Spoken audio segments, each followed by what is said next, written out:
Добре дошли! Днес ще си говорим за нещо наистина сериозно. Как да се справим с бактериалните болести при култури като домати, пипер и картофи. И тук не става дума за отделни пръскания, а за една цялостна интегрирана система. Модел, който започва от семето и свършва чак в склада. Защото ключът, както ще видим, е в системното управление, а не в пожарните акции. И нека започнем с нещо, което трябва да е ясно от самото начало. Този цитат тук казва абсолютно всичко. Бактериите не се лекуват, те се управляват. Това е фундаментална промяна в мисленето. Не се борим с вече настъпил проблем, а активно предотвратяваме появата му. Добре, но защо е така? Защото бактериите са съвсем различен звяр в сравнение с гъбите. При гъбните болести имаме системни фунгициди, които могат да навлязат в растението и да се борят с инфекцията отвътре. При бактериите това го няма. Медните препарати, например, действат само като повърхностен щит. В момента, в който бактерията влезе вътре, в системата на растението, битката е почти загубена. Затова единственият ни ход е превенцията. Щом знаем това, става ясно, че стратегията ни трябва да се фокусира върху три основни неща. Първо, да намалим до минимум източника на зараза, така наречения инокулум. Второ, ако все пак се появи, да ограничим разпространението й. И трето, да създадем среда, в която на бактериите просто не им е комфортно да се развиват. Всичко, което ще си говорим от тук нататък, се върти около тези три цели. И така, нека го повторим, за да се запечата. Управление, а не лечение. Това е основата. Начинът на мислене, който трябва да стои зад всяко едно решение в стопанството.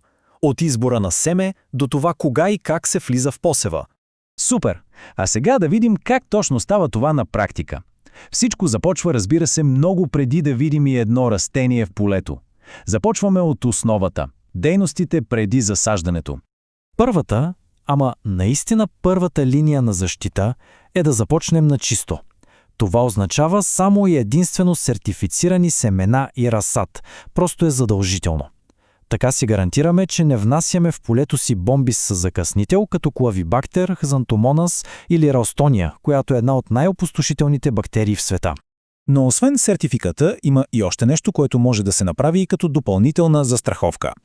Там, където регулациите го позволяват, семената могат да бъдат третирани допълнително, било то с топлина, с химични дезинфектанти или с полезни микроорганизми.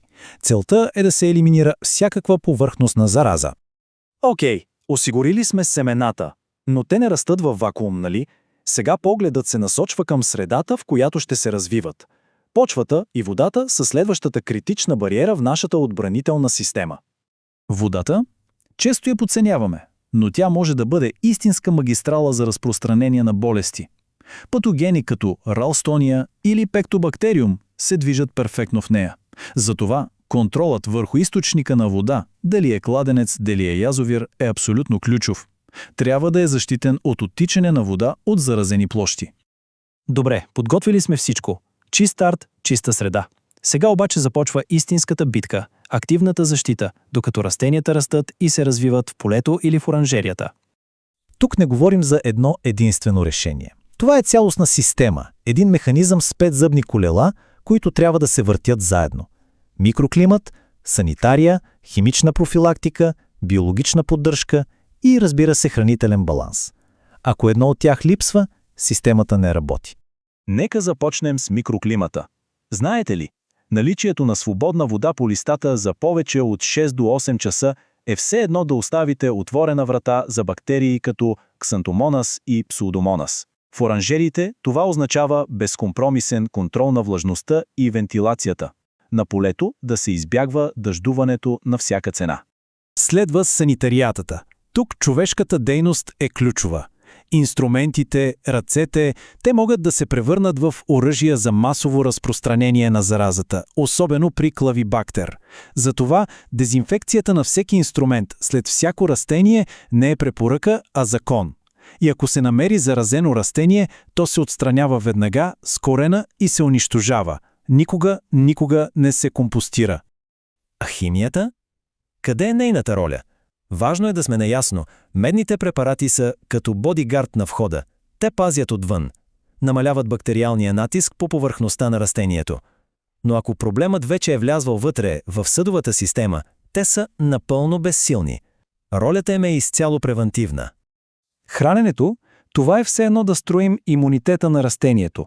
Помислете си за това като за крепостна стена. Прекомерният азот прави тканите воднисти и нежни, все едно строите стената от кал, докато достатъчното количество калций я прави здрава, тухлена зидария.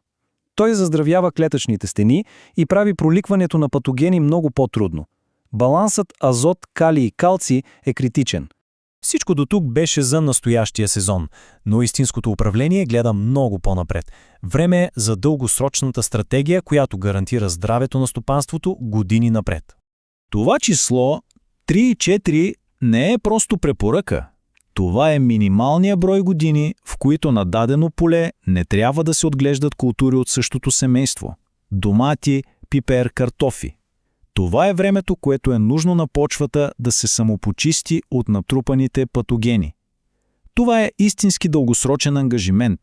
И докато върви този дългосрочен план, какво правим в активния сезон? Какво точно трябва да наблюдаваме? Какви са знаците, за които трябва да сме на щрек? Отговорът е в това да бъдем детективи в собственото си поле. Редовни обходи, търсене на първите симптоми, онези малки воднисти петна по листата. При най-малкото съмнение за системна инфекция, разрез на стъблото. Анализът на това къде се появяват първите болни растения може да ни каже много за източника на зараза. И сега нека сглобим всички тези парчета от пъзела, да видим как изглежда цялата тази система, когато заработи в синхрон и какви са реалните ползи от нея.